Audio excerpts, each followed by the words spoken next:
Lockdown की मार पूरे देश में। लॉकडाउन की मार कौन झेल रहा है? गरीब, कमजोर, पिछड़े, दलित, अल्पसंख्यक, यही सबसे ज्यादा मार झेल रहा है। ये बाहर अपने मजबूरी की वजह से मजदूरी करने अपना प्रदेश छोड़ करके दूसरे प्रदेशों में गए और वहाँ अपनी रोजी रोटी के लिए, चाहे वो प्राइवेट फर्मों में, चाहे सरकारी फर्मों में, चाहे ठेला चलाकर, खुमचा लगाकर, चाहे आइसक्रीम बेचकर 10 रुपया कमाने का काम कर रहे थे। लेकिन साथियों, जब सच कहा जाता है तो लोगों को बुरा लगता है, और बुरा तो मान लीजिए बुरा है ही। हम देश की सरकार और प्रदेश की सरकार से पूछना चाहता हूं, कभी उत्तर प्रदेश के मुख्यमंत्री जी का बयान आता है प्रवासी मजदूर, चुनाव आता है तो हिंदू कहते हो आप, और जब उनके ऊपर संकट आती है तो उनको प्रवासी बता देते हो। ये विदेश से आए हुए लोग हैं, इस नाते इनको आप प्रवासी मजदूर कहते हो। तो भागीदारी संकल्प मोर्चा के साथियों, अपने भाइयों को प्रवासी कहना बंद करो। भारतीय मजदूर कहो, भारतीय श्रमिक कह सकते हो, लेकिन प्रवासी कहना हमारे हिसाब से अच्छा नहीं है। अब हम आपको ले चलते हैं बीमारी की जड़ की तरफ। कोविड-19, जिसको आप कोरोना महामारी कहते हैं, ये कब और कहां से शुरू हुई? पूरा दुनिया, पूरा देश, पूरा प्रदेश जहां हम लोग हैं, इस बात को सभी लोग बता रहे हैं, कहते हैं कि ये चीन से शुरुआत हुआ। तो चीन से पैदल तो आया नहीं कोरोना। चीन से जब कोरोना चीन में पैदा हुआ तो भारत में, हम दुनिया की बात नहीं करते, हम भारत की बात करते हैं। भारत में कोरोना हवाई जहाज से एयरपोर्ट तक पहुंचा,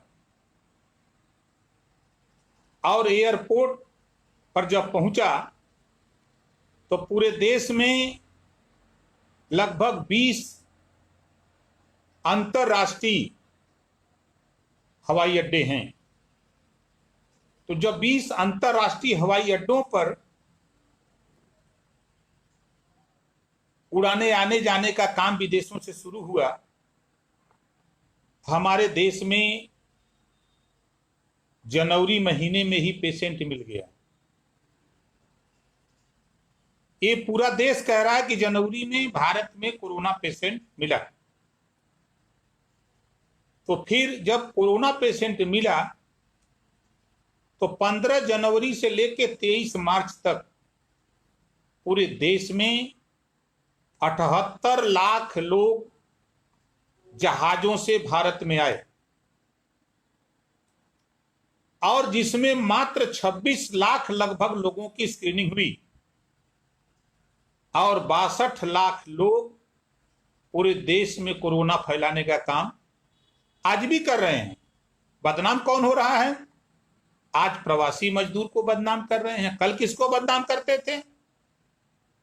मुसलमान को बदनाम करते थे कि मुसलमान लेके आया।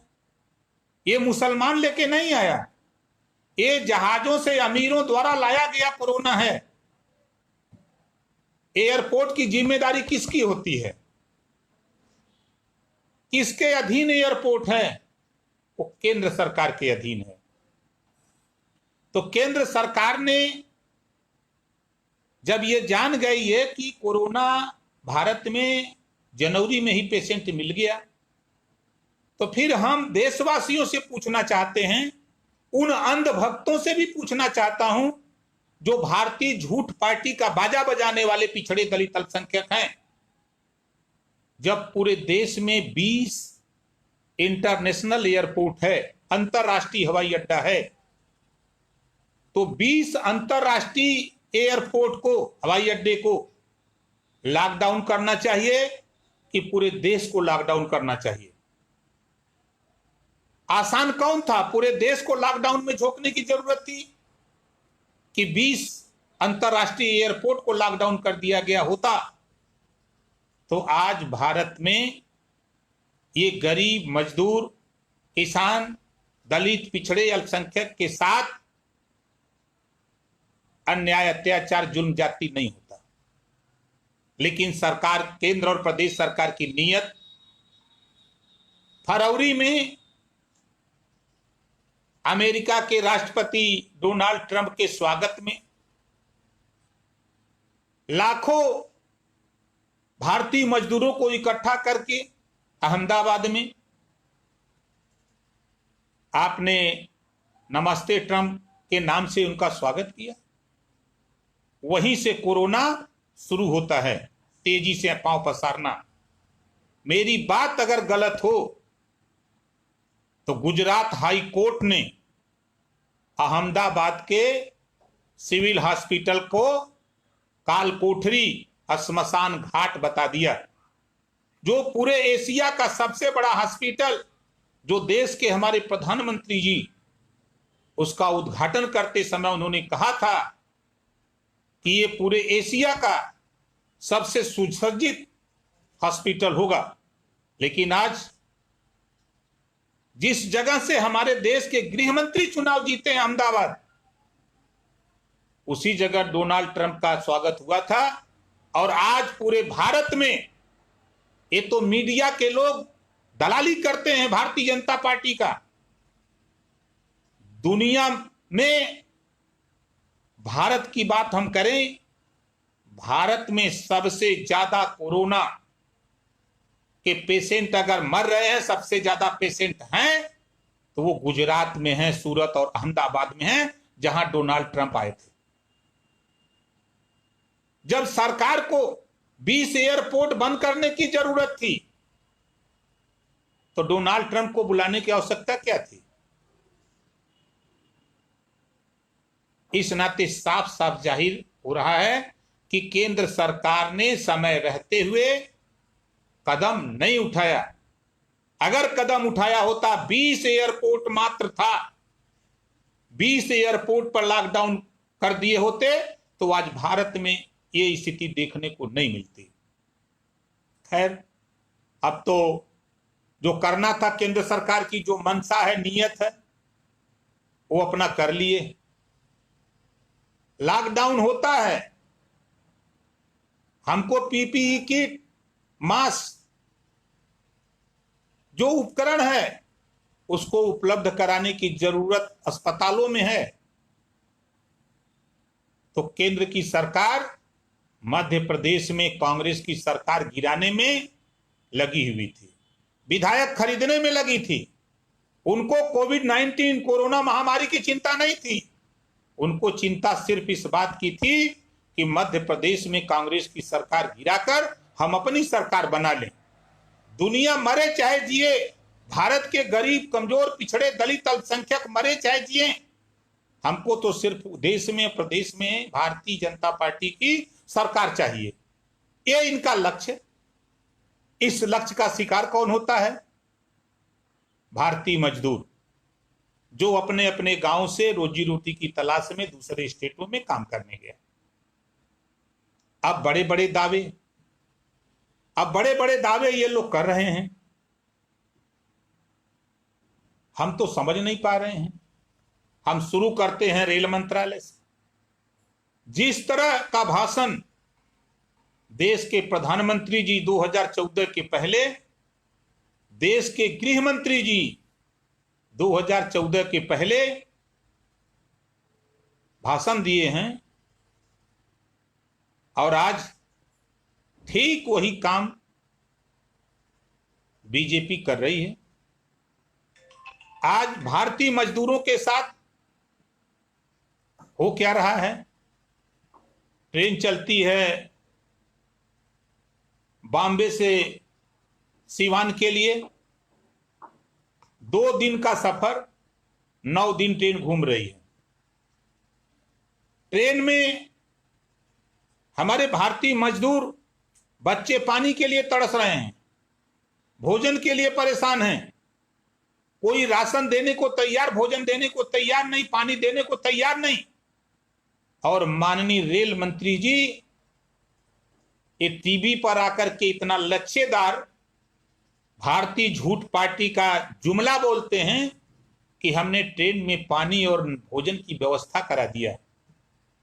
माननीय रेल मंत्री जी, जितने लोग ट्रेन में सफर के दौरान जितनी मृत्यु हो रही है, हर मृतक परिवार को 50 लाख रुपया एक नौकरी आपको देना पड़ेगा, नहीं तो 2024 में इन्हीं गरीब कमजोर जिनको आप ट्रेनों में मौत की नींद सुला रहे हो, इनका आपको आशीर्वाद मिलेगा। अब फिर जाओगे तो लौट करके फिर नहीं आ पाओगे। ट्रेन चलती है बीटी से गोरखपुर, चली जा रही है उड़ीसा। ट्रेन 40 ट्रेनें, रेल मंत्री का बाहरी रेल मंत्रालय, ट्रेन को आना है जौनपुर, जा रही है बनारस। और ट्रेन में क्या क्या गुजर रहा है भारतीय मजदूरों के साथ, उन यात्रियों के साथ पीने को पानी नहीं, और चुल्लू भर पानी में डूब मरो प्रदेश की सरकार और केंद्र की सरकार। अगर कोई उस गाड़ी खड़ी होती है कहीं बाई सिग्नल न मिलने के कारण, अगर वो प्यासे भूखे तड़प रहे हैं, पानी मांग रहे हैं, कोई ले जाके पानी और भोजन करा रहा है, तो ये सरकार मुकदमा लिखवा रही है। अरे बाहरी सरकार, अगर तुम राशन नहीं दे सकते, भोजन नहीं दे सकते, पानी नहीं दे सकते, अगर कोई दे रहा है तो तुम देने भी नहीं दोगे, उल्टे मुकदमा लिखवा रहे हो। लिखवाओ मुकदमा, अच्छा काम फाने हो मुकदमा लिखवाने का। और मैं केंद्र सरकार के उड्डयन मंत्रालय से पूछना चाहता हूं, हवाई जहाज में मैं भी सफर कर चुका हूं, जो 3 सीटें हैं जहाज में, एक तरफ तो 2 सीट है, एक तरफ 3 सीट। 3 सीटों पर क्या आपका फिजिकल डिस्टेंसिंग है? इसका जवाब उड्डयन मंत्रालय केंद्र सरकार आप दो। मैं आपसे पूछना चाहता हूं, आपसे उत्तर चाहता हूं कि जो जहाज आप चला रहे हो, क्या उसमें फिजिकल डिस्टेंसिंग का पालन हो रहा है? सड़क पर जब कोई गरीब मोटरसाइकिल से किसी बीमार को बैठा के लेके जा रहा है, तो सरकार के इशारे पर पुलिस लाठियों से पीट के उसे लहूलुहान कर रही है। आज पूरे देश में जब गरीबों को ये 19,000 ट्रेनें हैं केंद्र सरकार रेल मंत्रालय के पास, ये चाहते तो 4-5 दिन के अंदर पूरे देश के श्रमिकों को अपने अपने घर पहुंचा देते, लेकिन इनकी नीयत ठीक नहीं, इनकी नीयत में खोट है। जब 500 कोरोना पेशेंट था तब रेल नहीं चालू हुआ, जब 1000 हुआ, 2000 हुआ तो नहीं चालू हुआ। आज जब 1.5 लाख कोरोना पेशेंट हो गया तो ट्रेन और बस धीरे धीरे चलाना शुरू किए। बाहरी सरकार, आपने लॉकडाउन किया, जहां लॉकडाउन करना चाहिए वहां तो किया नहीं, और आज गरीबों को मरने के लिए आप छोड़ दे रहे हो। इस नाते मैं केंद्र और प्रदेश सरकार से साफ साफ कहना चाहता हूं कि जो सड़कों पर आपने ट्रेन को नहीं चलाया, बस को नहीं चलाया, लाखों लाख लोगों के ऊपर इतना बड़ा तांडव सरकार के इशारे पर पुलिस ने किया है कि देखने के बाद रोंगटे खड़े हो जाते हैं, आंखों से आंसू बहने लगते हैं। दृश्य देखने के बाद आंख से आंसू गिरता है, लेकिन इस केंद्र और प्रदेश सरकार को दिखाई नहीं देता। आदमी सड़क पर चलते चलते मर जा रहा है, भूख से मर रहा है, पानी से, पानी के बगैर मर जा रहा है।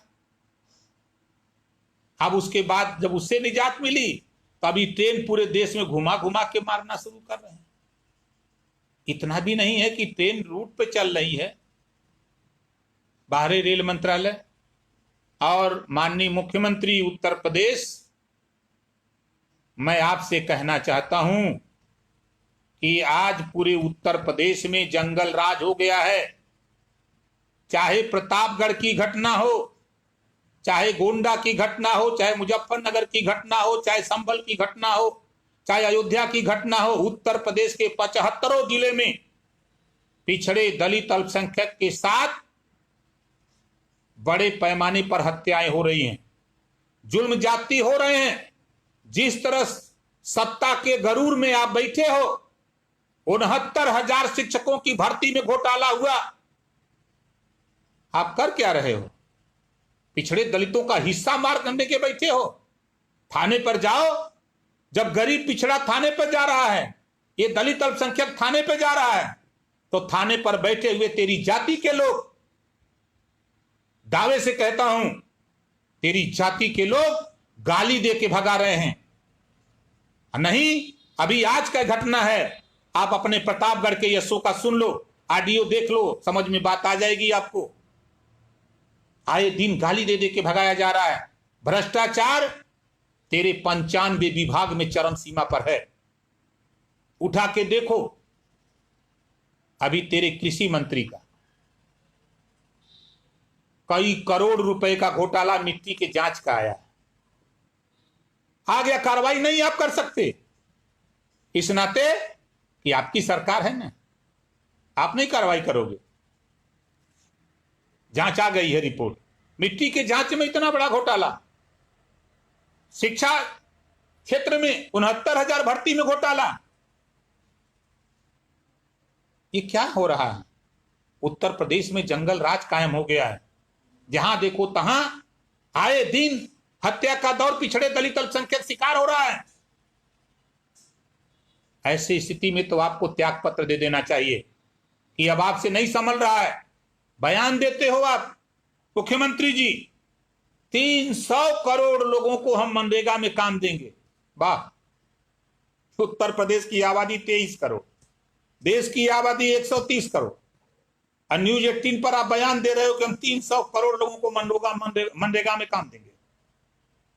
वो तो ठीक उसी तरह हो गया जिस तरह स्मृति ईरानी केंद्रीय मंत्री, उनका बयान आया कि हम 80 लाख परिवारों को हमने राशन दे दिया।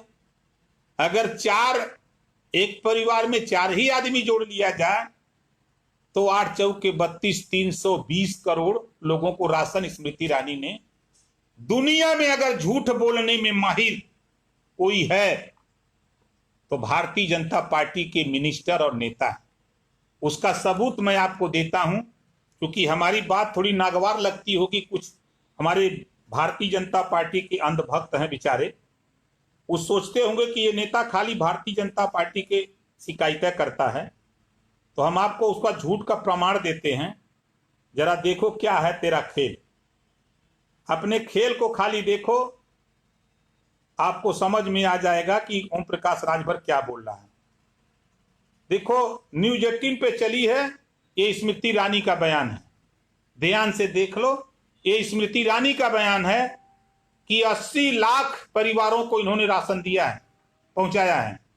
अब गुणा कर लो, 5 का गुणा करो, 4 का करो, 3 का करो, 2 का करो, लेकिन कहीं गणित सही नहीं बैठ रहा है। और सुनो, स्मृति ईरानी जी का आप बयान सुन लो, और बहुत अच्छा बोलती हैं। जब 2014 के पहले स्मृति ईरानी जी मिनिस्टर नहीं थी, तब का इनका बयान जरा ध्यान से सुनो, देखो क्या ये बोल रही हैं।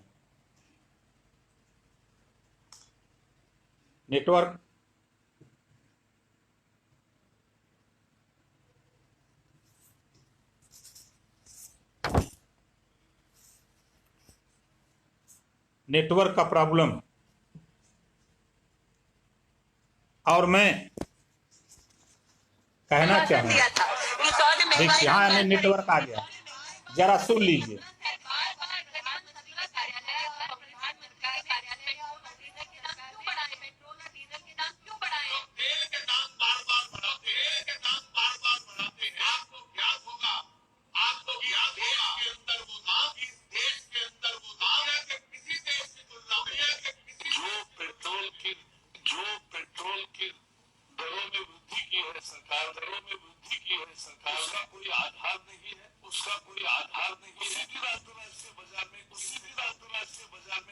अब आपने सुन लिया कि ये है भारतीय जनता पार्टी का एक वीडियो हमने दिखाया। अब देखिए भारतीय झूठ पार्टी का दूसरा हम वीडियो आपको दिखाते हैं। लोग कहते हैं कि ओम प्रकाश राज भर ऐसे बोलते हैं, ऐसे नहीं बोलता हूं। हम शुरू करते हैं। देखिए, देश के प्रधानमंत्री जी बहुत अच्छे वक्ता हैं, वो इतने बढ़िया बोलते हैं कि पहले उन्हीं की बात आप सुन लीजिए, तब उसके बाद हम आपको सुनावें कि देश के प्रधानमंत्री जी क्या बोलते हैं और हम ही लोग गलत हैं। ये झूठ बोलने का इनका देखो 2014 के पहले का खेल, ये हम लोगों को समझाते हैं। भारतीय जनता पार्टी ने काम किया है, हम काम गिना रहे हैं। अभी हम नोट किए हैं कि भारतीय जनता पार्टी ने क्या क्या काम किया है, उसको भी हम बताने वाले हैं आज।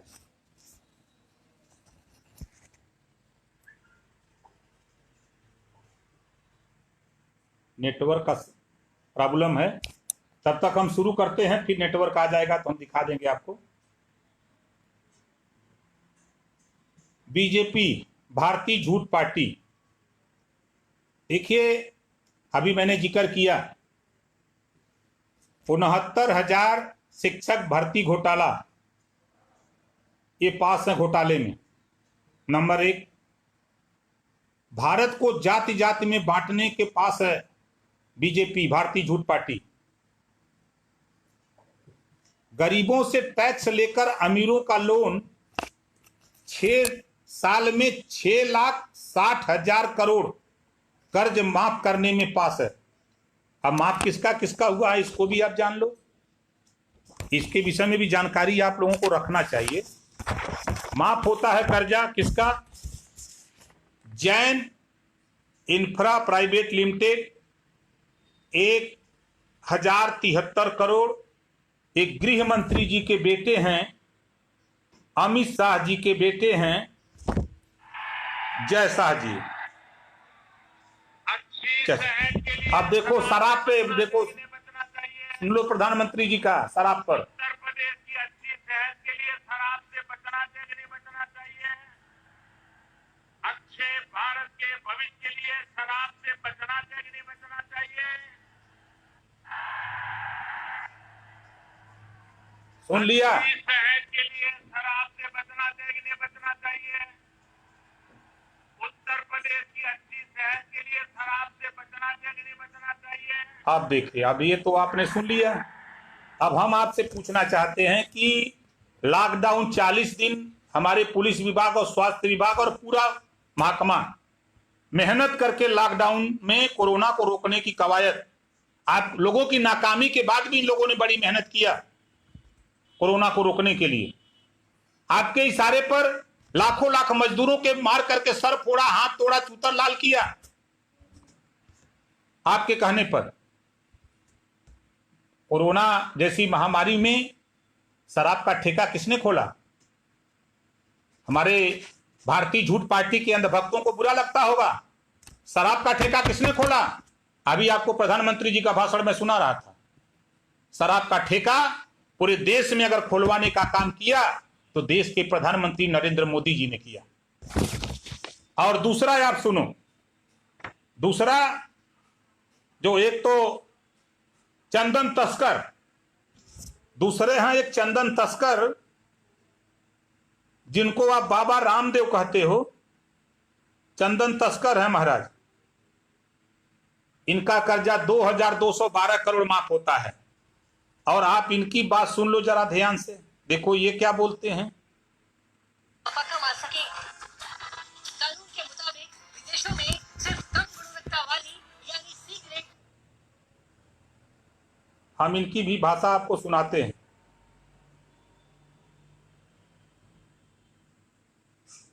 नेटवर्क का प्रॉब्लम है, फिर हम आपको दिखा देते हैं। ये कर्ज माफी किसका कर रहे हैं? अमीरों का। टैक्स किससे ले रहे हैं? गरीबों से। बाहर देश और प्रदेश की सरकार अच्छा काम खाना है। हम आपसे कहना चाहूंगा कि मैं शुरू किया था इनकी अच्छे कामों की बात मैं कर रहा था इनके, जिसमें ये सफल है, पास हैं। गरीबों को टैक्स लेकर अमीरों का लोन 6 साल के अंदर 6,60,000 करोड़ कर्ज माफ करने में ये पास है। मीडिया के मालिक और एंकर को गुलाम बनाने में पास है। भाइयों बहनों, हाँ, सुन लो जरा प्रधानमंत्री जी का। होती है, गरीब कैसे जिंदगी गुजारा करता है। ठंड ज्यादा पड़ जाए तो भी गरीब मरता है। धूप ज्यादा निकल जाए, गर्मी हो जाए तो भी गरीब मरता है। बीमारी फैल जाए तो भी गरीब मरता है। सारे संकट अगर किसी को झेलने पड़ते हैं तो गरीब को झेलने पड़ते हैं। लेकिन ये दिल्ली में बैठी हुई सरकार या लखनऊ में बैठी हुई सरकार, उनको गरीबी के खिलाफ लड़ने की उनकी तैयारी नहीं है। सुन लिया आपने, ये हैं देश के प्रधानमंत्री जी। अब सुन लीजिए इसी के साथ तस्कर बाबा रामदेव की घटना। देखिए, कानून के मुताबिक विदेशों में सिर्फ कम गुणवत्ता वाली यानी सी ग्रेड चंदन की लकड़ी को ही भेजा जा सकता है, लेकिन बाबा रामदेव चालाकी दिखाते हुए अच्छी क्वालिटी वाली चंदन की लकड़ी को सी ग्रेड चंदन की लकड़ियों के साथ छुपाकर भेज रहे हैं। हालांकि अच्छी क्वालिटी के चंदन की तस्करी की कोशिश कस्टम विभाग से छिप नहीं सकी और बाबा का सच बेनकाब हो गया। देश की 130 करोड़ जनता ने तस्कर बाबा का ये चेहरा भी देख लिया।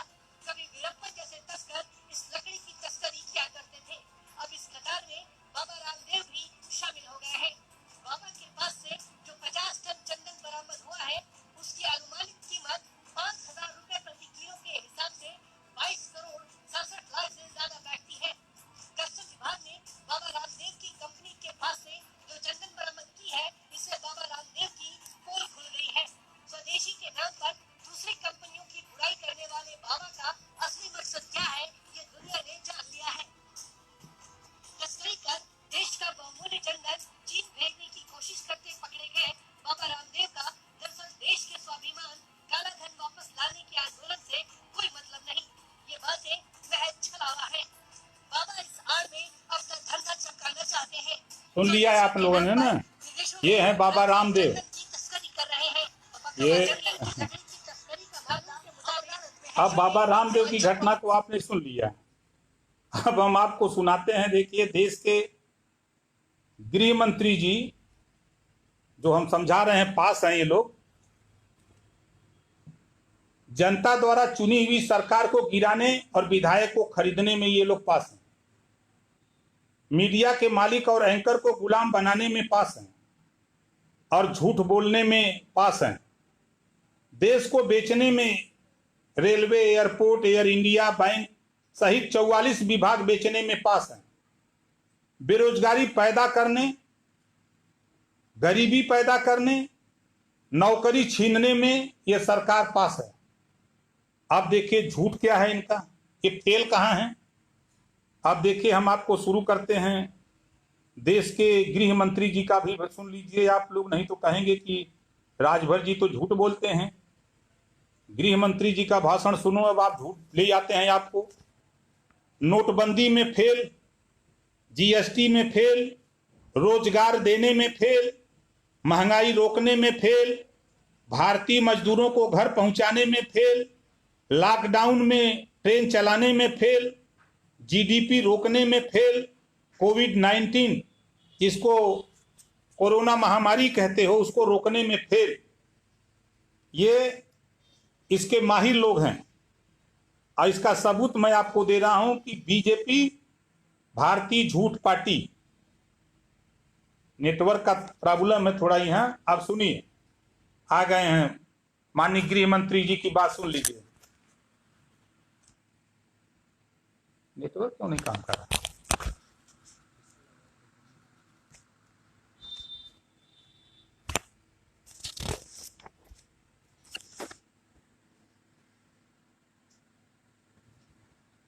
अभी नेटवर्क आ जाता है तब हम फिर बताते हैं आपको, सुना देते हैं इनके भी भाषण। गुजरात का हाल आपने सुन लिया, अस्पताल का, जहां के गृह मंत्री जी हैं और प्रधानमंत्री जी हैं, दोनों जिम्मेदार लोग वहीं के हैं, आते हैं। अब हम आपको ले चलते हैं वहां आज जो ई रिक्शा चलाते हैं, बैटरी वाला रिक्शा, आज वो भुखमरी के कगार पर हैं। उनके विषय में कौन सोचेगा?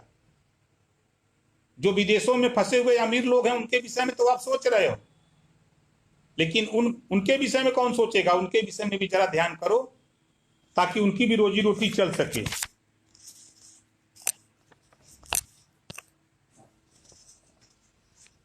मुख्यमंत्री जी का बयान एक दिन टीवी पर आया 3-4 दिन पहले कि हमने 1337 ट्रेन अन्य स्टेटों से मंगाकर यूपी के भारतीय मजदूरों को हम ले आए हैं।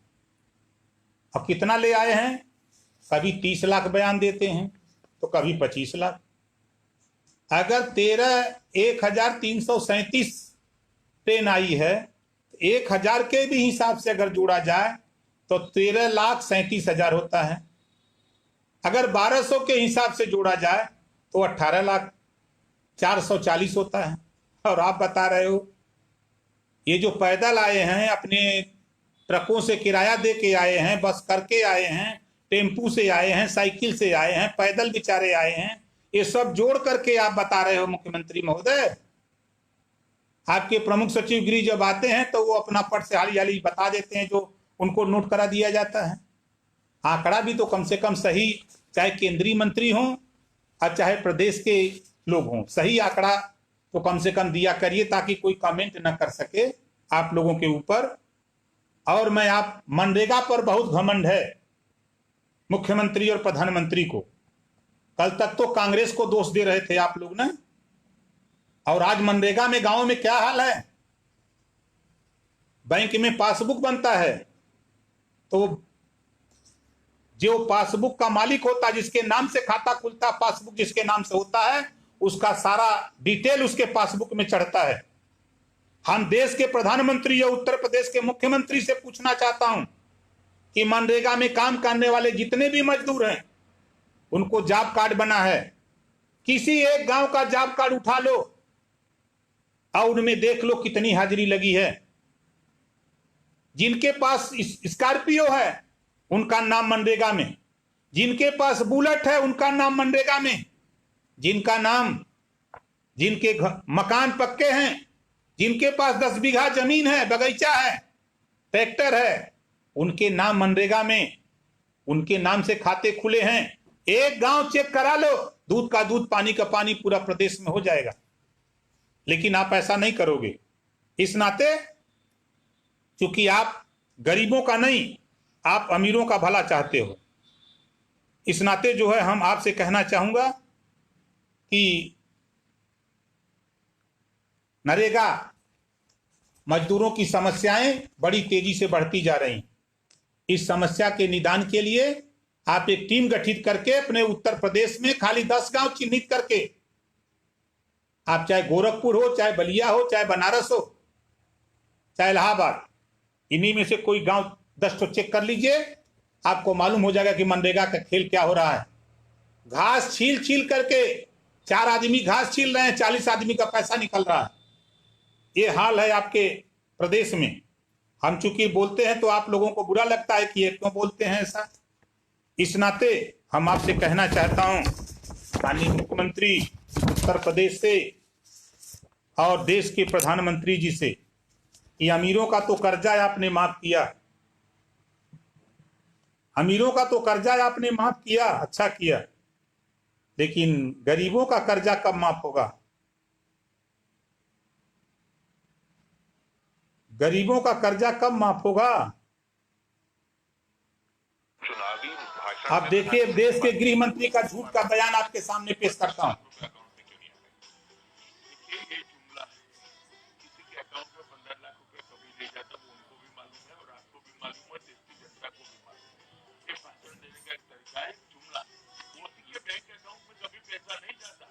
अगर किसी ने ये मान के वोट दे दिया कि मेरे अकाउंट में तो 15 लाख आ रहे हैं, जैसा वो कह रहे हैं, ऐसा कोई नहीं मानता। आप बताइए ना, आप मानते हैं? मैं तो ये मानता हूँ कि ये चुनावी भाषण में वजन डालने के लिए, वजन डालने के लिए बोली गई हुई बात है। गरीबी एक समझ रहा है, मगर इनके दिमाग की गरीबी इतनी है कि इनकी समझ नहीं। लेकिन आप भी तो ये जो चुनावी भाषण में बोलते हैं कई बातें,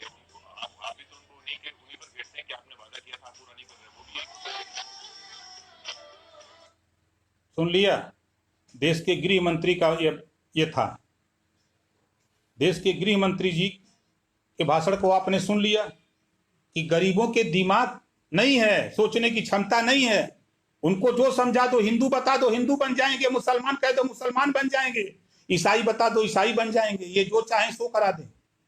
बाहरी गृह मंत्री जी, ताज्जुब है आपको कि आप जैसे लोग देश में गृह मंत्री की कुर्सी सुशोभित कर रहे हैं और गरीबों के वोट से बनी हुई सरकार, गरीबों को आप बता रहे हो इनके दिमाग नहीं है, इनके पास ज्ञान नहीं है।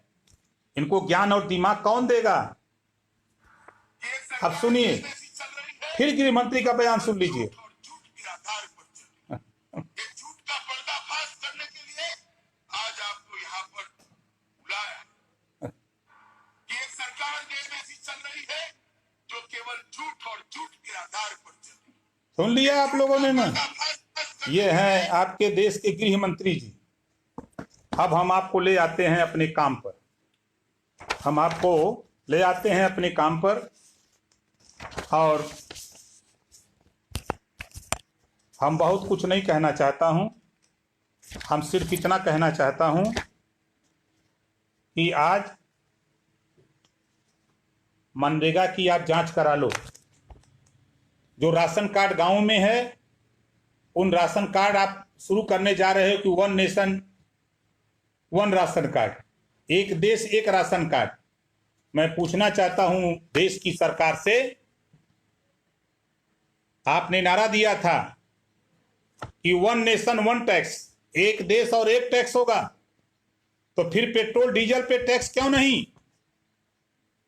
आपने पेट्रोल और डीजल पे टैक्स क्यों नहीं लगाया? क्या वजह है, क्या कारण है? उसका जवाब आप नहीं दे पा रहे हो, क्या कारण है?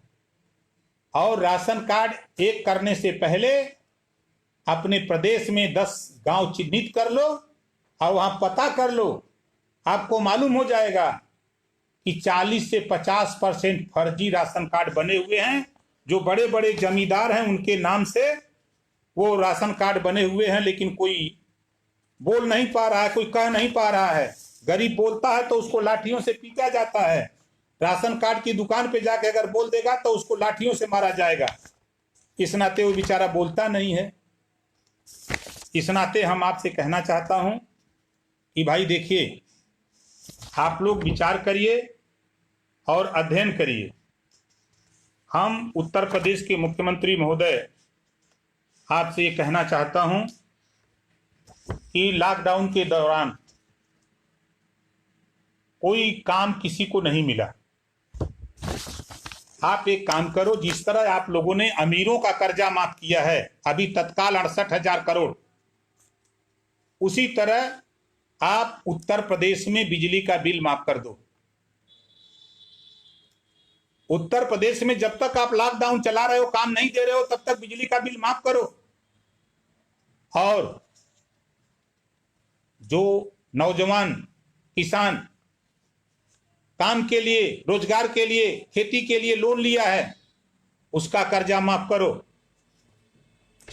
ताकि वो अमन चैन से रह सके। और तीसरी चीज, माननीय मुख्यमंत्री जी, एक भी दिन विद्यालय में बच्चे नहीं गए, फीस के लिए फोन पे फोन उनके गार्जियन को जा रहा है। उनकी कम से कम 3 महीने की फीस माफ करो, बिजली का बिल 3 महीने का माफ करो और किसानों का कर्जा माफ करो। और प्रत्येक भारतीय मजदूर, आपके हिसाब से तो 30 लाख लोग हैं, और भारत उत्तर प्रदेश में कितने लोग पहले से मजदूरी करते थे, इसका न तो आंकड़ा आपके पास है, न हमारे पास भी है, न देश की सरकार के पास है, न प्रदेश की सरकार के पास है। तो आप खाता खुलवा रहे हो, जन धन का खाता, ज्यादा नहीं, हर महीने आप बनाए हो लिमिट ना कि मिनिमम गरीबी के नीचे जीवन यापन करने वाली, गरीबी रेखा से नीचे उसको मानते हैं जिसके आमदनी 6 लाख है। अगर 6 लाख है तो 50,000 रुपया मिनिमम आप उनके खाते में डालो, तब मैं मानूं कि आपका जो मानक तय है 6 लाख 6 लाख तब पूरा होगा। और नहीं तो ये मान लिया जाएगा कि आप 500, 1000, 2000, 4000 देकर एक जुमला सुना रहे हो, गरीबों को गुमराह कर रहे हो। 50-50 हजार रुपया उनके खाते में डालो ताकि वो अपनी फीस, अपना बिजली का बिल अगर आप माफ नहीं करते हो, फीस नहीं माफ करते हो, लोन नहीं माफ करते हो, तो वो अपना व्यवस्था कर सके। नहीं तो इसके पहले हम चाहेंगे कि 3 महीने का बिजली का बिल माफ कर दो, स्कूल की फीस माफ कर दो, और नहीं कर पाते हो तो 50-50 हजार रुपया जब से लॉकडाउन चालू हुआ है तब से हर महीने हर गरीब कमजोर के खाते में 50-50 हजार रुपया भेजो, ताकि वो अमन चैन से रह सके। और आगे आने वाले दिनों में हम भागीदारी आंदोलन मंच के सभी साथियों से कहना चाहूंगा कि सरकार के भरोसे आप कोरोना से नहीं लड़ सकते हो। सरकार तो चाहती है कि गरीब मजदूर और मरे, इनकी नीयत साफ नहीं है। अब किसी गांव में चले जाओ, बाहर से मजदूर आ रहा है, सरकार टीवी पे चिल्ला रही है कि हम राशन दे रहे हैं, ये कर रहे हैं, वो कर रहे हैं, लेकिन हालत बहुत बदतर है। कोई प्रधान राशन देने को तैयार नहीं, घर के लोग ले जा रहे हैं, खाना दे रहे हैं, खा रहे हैं, 2 दिन 4 दिन 5 दिन के बाद तो फिर बेचारा वो घर चला आ रहा है। ये स्थिति है गाँव में। या तो उनको क्वारंटीन करने के लिए आप व्यवस्था दो। आप कह रहे हो कि आप अपने घर में क्वारंटीन हो जाओ, फिर मैं कह रहा हूं आज जिस परिवार में एक ठो घर है, एक ठो मड़ई है, माँ है, पिता है, भाई है, पत्नी है, बच्चे हैं, तो किस में क्वारंटीन होगा? आप तो महल में रहते हो, आपको तो मालूम है कि हम किसी कमरे में रह लेंगे, लेकिन उस गरीब की बस्ती में जाकर के झांक के देखो, तब आपको समझ में आएगा। आप अमीरों का जो चक्कर चला रहे हो, इससे निकलो और गरीबों के विषय में आप सोचो, नहीं तो बहुत बुरा हाल होने वाला। इस नाते हम वंचित समाज के लोगों आपसे कहना चाहता हूं कि देखो, आप अपनी सुरक्षा स्वयं करो।